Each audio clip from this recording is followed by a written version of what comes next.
देखते रहिए youth news nation Nagpur. आज देखेंगे उभरते सितारों में नागपुर के यंगेस्ट सीए संदीप जोधवानी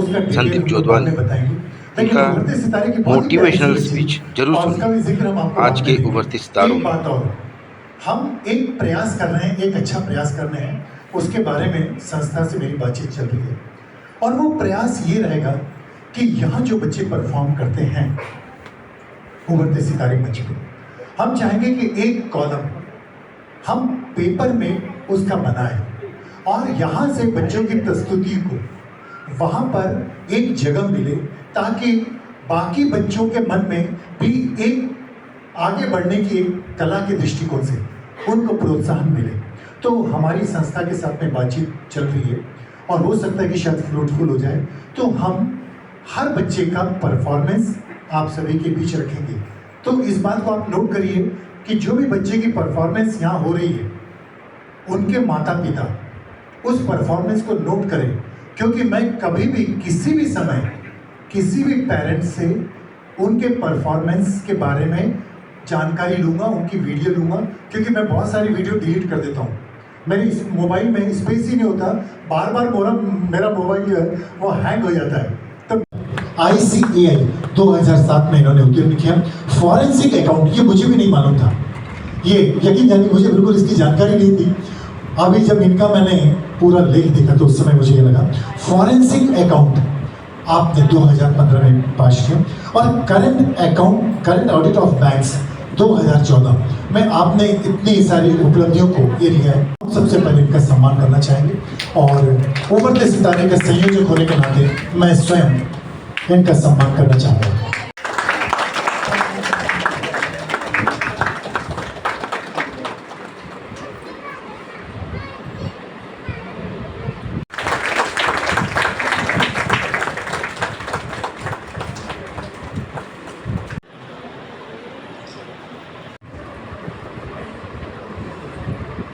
मेरा नाम अनन्या है और मैंने अभी 10th का बोर्ड एग्ज़ाम पास करा है। मैं Somalwar Nikalas high school and junior college से हूँ और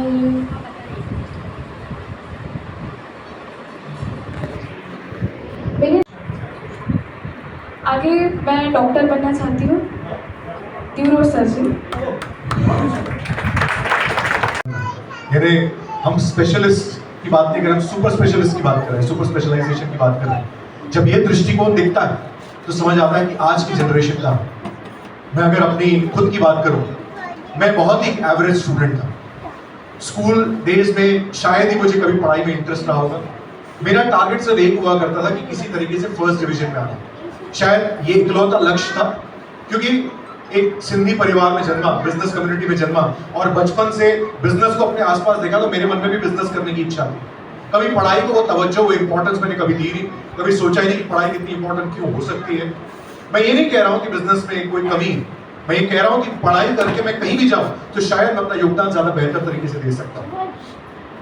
मेरे 10th की अगर बात करूँ तो 67% आए थे, कोई बहुत ज्यादा नहीं थे, क्योंकि टारगेट ही था फर्स्ट डिवीजन में किसी तरीके से आना है। लेकिन जब मैं 11th क्लास में गया तो लाइफ का एजेंडा पूरी तरह से चेंज हो गया। तब तो कॉलेज लाइफ को एंजॉय करना था। पूरी 11th स्टैंडर्ड में मैंने सिर्फ 2 लेक्चर अटेंड किए। मैं ये वाक्य हमेशा इसलिए बताता हूं क्योंकि आपको ये सोच रखनी होगी कि आपका पास्ट ये डिसाइड नहीं करेगा कि आपका भविष्य क्या होगा। आपका भविष्य आप डिसाइड करेंगे, ये आप तय करेंगे कि आपका भविष्य क्या होना चाहिए। 12th स्टैंडर्ड में मैंने अपने आप को चैलेंज देने शुरू किए, चैलेंज देना एक्सेप्ट किया और तब मैंने सोचा कि क्यों ना मैं सीए करूं। मुझे विश्वास है कि जब मैंने सीए के बारे में सोचा था या जब मैं सीए बना होगा तो मेरी टीचर्स को भी आश्चर्य होगा कि ये कहां से सीए बन गया, क्योंकि सभी ने एक ऐसा माहौल मेरे आसपास देखा था कि मैंने कभी पढ़ाई को इतना इंपॉर्टेंस नहीं दिया। और जब मैंने सीए का डिसीजन लिया, मेरे आसपास जितने भी लोग थे, मेरे रिश्तेदार, मेरे दोस्त, सबका एक ही क्वेश्चन था कि आपको पता है सीए का रिजल्ट क्या आता है? क्या आपने कभी सोचा है कि सीए में कितने प्रतिशत लोग पास होते हैं?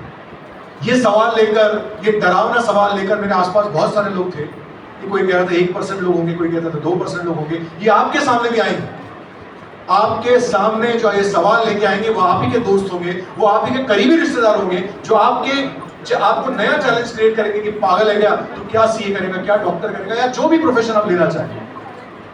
ये सारे सवालों के जवाब आपको बिल्कुल नहीं देने।